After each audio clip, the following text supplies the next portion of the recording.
kalian? Semoga selalu dalam keadaan sehat walafiat ya. Amin. Di sini kakak akan menjelaskan materi tentang peristiwa menjelang akhir hayat Rasulullah. Yuk kita simak videonya. Pastikan adik-adik menyimak video ini dengan baik dan benar.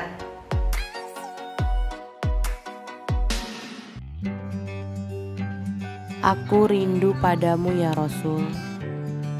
Di sini kita akan membahas 3 poin penting, yaitu yang pertama, peristiwa menjelang akhir hayat Rasulullah. Yang kedua, akhir hayat Rasulullah Shallallahu Alaihi Wasallam. Yang ketiga, 2 pustaka peninggalan Rasulullah Shallallahu Alaihi Wasallam. Nah, yang pertama kita akan membahas tentang peristiwa menjelang akhir hayat Rasulullah. Apakah kalian tahu tentang peristiwa menjelang akhir hayat Rasulullah? Jika belum tahu, mari kita bahas peristiwa menjelang akhir hayat Rasulullah. Yang pertama yaitu Rasulullah menunaikan haji wada. Ibadah haji Rasulullah ini adalah ibadah yang terakhir, sehingga ibadah haji ini dinamakan haji wada atau haji perpisahan, yaitu perpisahan beliau dengan para sahabat dan umatnya yang sangat beliau cintai. Yang kedua yaitu khutbah haji wada dan wahyu terakhir.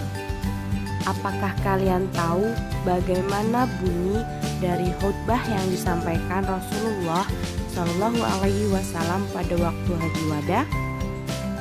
Jadi bunyinya yaitu, "Hai manusia, dengarkanlah apa yang akan kukatakan.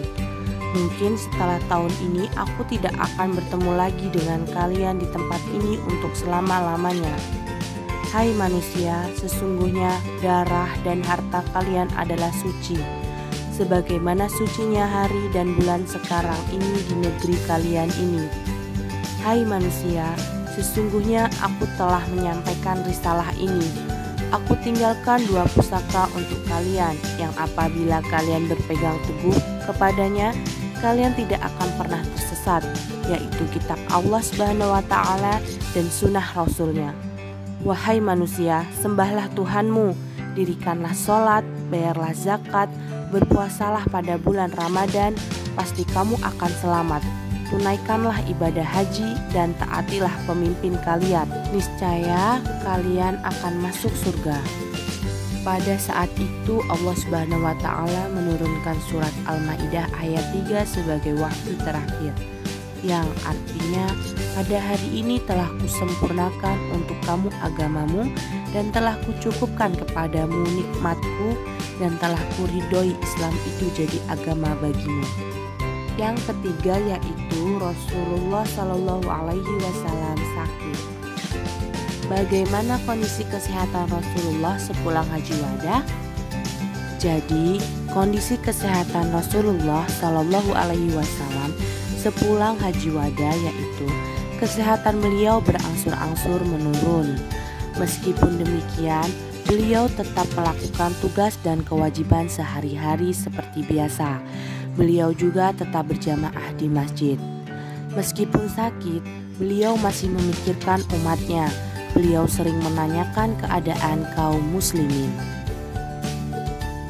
Poin yang kedua yaitu akhir hayat Rasulullah Shallallahu Alaihi Wasallam. Pada hari Senin tanggal 12 Rabiul Awal tahun 11 Hijriah, di saat Abu Bakar dan para sahabat hendak menunaikan sholat subuh, Rasulullah meminta supaya penyekat kamar beliau dengan masjid dibuka. Beliau tersenyum memperhatikan kaum muslimin mengerjakan sholat. Kaum muslimin sangat bergembira menyaksikan kejadian itu. Mereka mengira kondisi kesehatan Rasulullah sudah membaik. Bahkan Abu Bakar As-Siddiq hendak mundur dari saf karena mengira Rasulullah akan keluar untuk sholat. Namun beliau memberi isyarat agar mereka melanjutkan sholat. Setelah itu, Rasulullah meminta agar penyekat kamar beliau ditutup kembali. Ternyata sakit beliau semakin parah. Sebelum wafat, Rasulullah Shallallahu Alaihi Wasallam mengangkat kedua tangan beliau seraya berdoa, "Ya Allah, Ampunilah aku, rahmatilah aku, dan pertemukan aku dengan kekasih yang maha tinggi. Beliau mengulang doanya sampai 3 kali. Akhirnya Rasulullah mengembuskan nafasnya yang terakhir. Pada hari Senin 12 Rabiul Awal tahun 11 Hijriah bertepatan dengan tanggal 8 Juni 632 Masehi dalam usia 63 tahun. Pemakaman Rasulullah Shallallahu Alaihi Wasallam.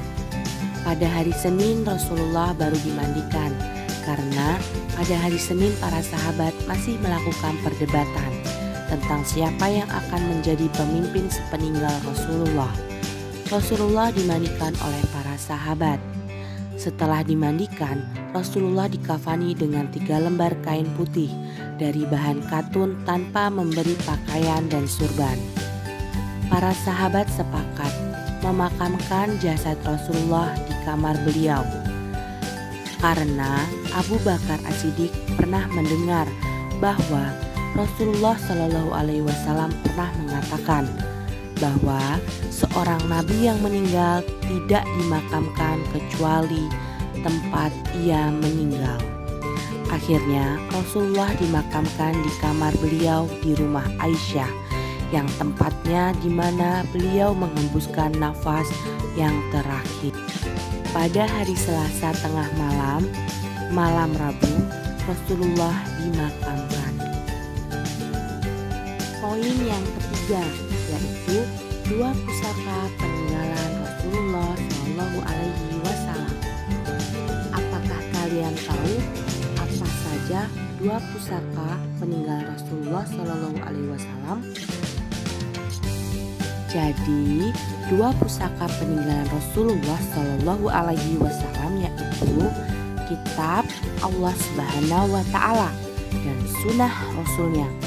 Apa itu kitab Allah Subhanahu Wa Taala dan sunnah Rasulnya? Itulah kitab suci Al-Quran dan Al-Hadis. Rasulullah telah meninggalkan 2 pusaka yang sampai sekarang masih tetap terjaga. Nah, cara untuk menjaga pusaka itu adalah selalu membacanya, mempelajarinya, dan mengamalkan isi kandungannya. Demikian itu akan tercapai keselamatan hidup di dunia maupun di akhirat. Nah, itu tadi penjelasan dari kakak. Terima kasih adik-adik yang sudah menonton sampai akhir. Semoga videonya bermanfaat ya. Kurang lebihnya kakak mohon maaf. Wabillahi taufiq wal hidayah. Wassalamualaikum warahmatullahi wabarakatuh.